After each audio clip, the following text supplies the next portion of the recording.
Hello, kindergartners. I hope you're doing well. I have a special story for you today called Strega Nona. Strega Nona, written and illustrated by Tommy DePaula.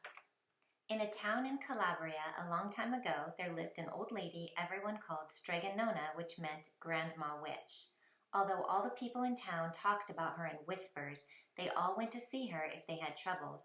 Even the priest and the sisters of the convent went because Strega Nona did have a magic touch. She could cure a headache with oil and water and a hairpin.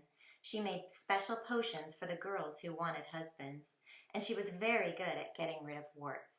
But Strega Nona was getting old, and she needed someone to help keep her little house and garden, so she put up a sign in the town square. And Big Anthony, who didn't pay attention, went to see her. "Anthony," said Strega Nona, "you must sweep the house and wash the dishes. You must weed the garden and pick the vegetables. You must feed the goat and milk her, and you must fetch the water. For this I will give you 3 coins and a place to sleep and food to eat." "Oh, grazie," said Big Anthony. "The one thing you must never do," said Strega Nona, "is touch the pasta pot. It is very valuable, and I don't let anyone touch it." "Oh, see, yes," said Big Anthony. And so the days went by. Big Anthony did his work, and Strega Nona met with the people who came to see her for headaches and husbands and warts. Big Anthony had a nice bed to sleep in next to the goat shed, and he had food to eat. One evening, when Big Anthony was milking the goat, he heard Strega Nona singing. Peeking in the window, he saw Strega Nona standing over the pasta pot. She sang, "Bubble, bubble, pasta pot, boil me some pasta nice and hot. I'm hungry and it's time to sup. Boil enough pasta to fill me up." And the pasta pot bubbled and boiled and was suddenly filled with steaming hot pasta. Then Strega Nona sang, "Enough, enough, pasta pot, I have my pasta nice and hot. So simmer down, my pot of clay, until I'm hungry another day." "How wonderful," said Big Anthony. "That is a magic pot for sure." And Strega Nona called Big Anthony in for supper. But too bad for Big Anthony, because he didn't see Strega Nona blow 3 kisses to the magic pasta pot. And this is what happened. The next day, when Big Anthony went to the town square to fetch the water, he told everyone about the pasta pot.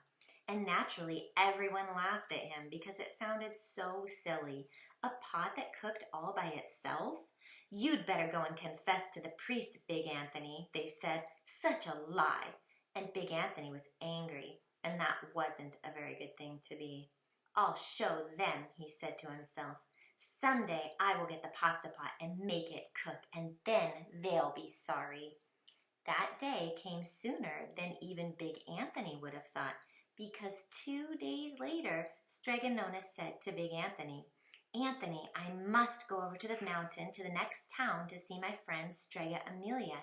Sweep the house and weed the garden, feed the goat and milk her, and for your lunch there is some bread and cheese in the cupboard. And remember, don't touch the pasta pot."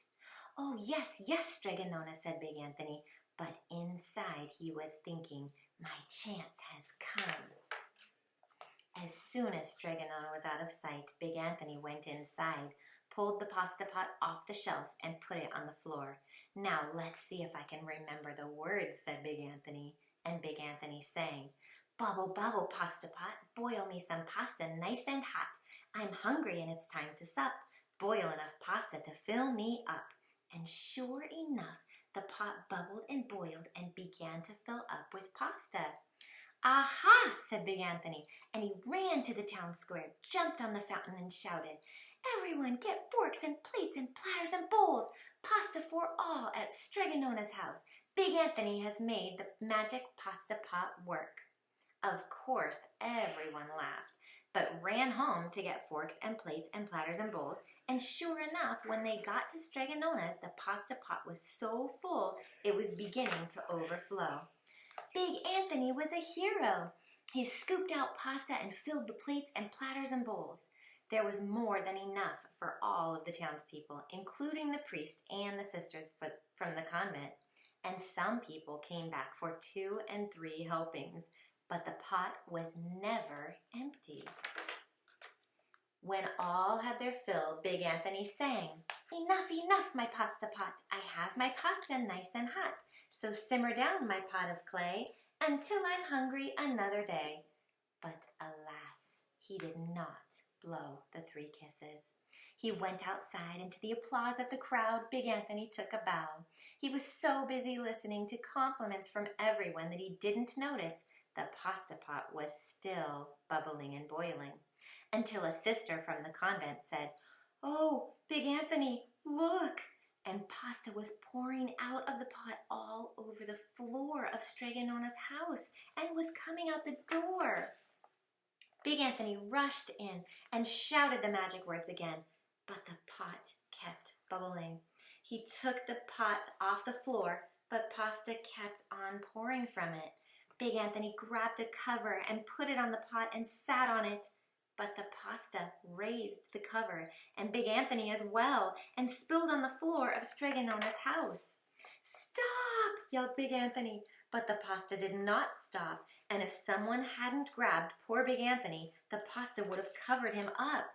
The pasta had all but filled the little house. Out of the windows and through the doors came the pasta, and the pot kept right on bubbling. The townspeople began to worry. "Do something, Big Anthony," they shouted. Big Anthony sang the magic song again, but without the 3 kisses, it did no good. By this time, the pasta was on its way down the road, and all the people were running to keep ahead of it. "We must protect our town from the pasta," shouted the mayor. "Get mattresses, tables, doors, anything to make a barricade." But even that didn't work. The pot kept bubbling, and the pasta kept coming. "We are lost," said the people, and the priest and the sisters of the convent began praying.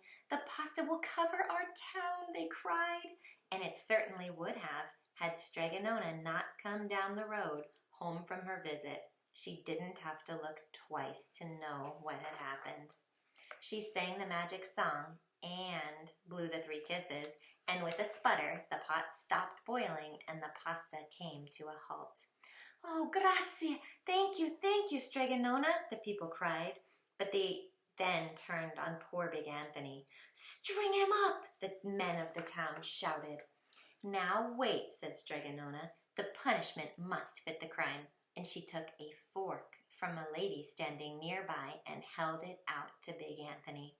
"All right, Anthony, you wanted pasta from my magic pasta pot," Strega Nona said, "and I want to sleep in my little bed tonight, so start eating." And he did. Poor Big Anthony.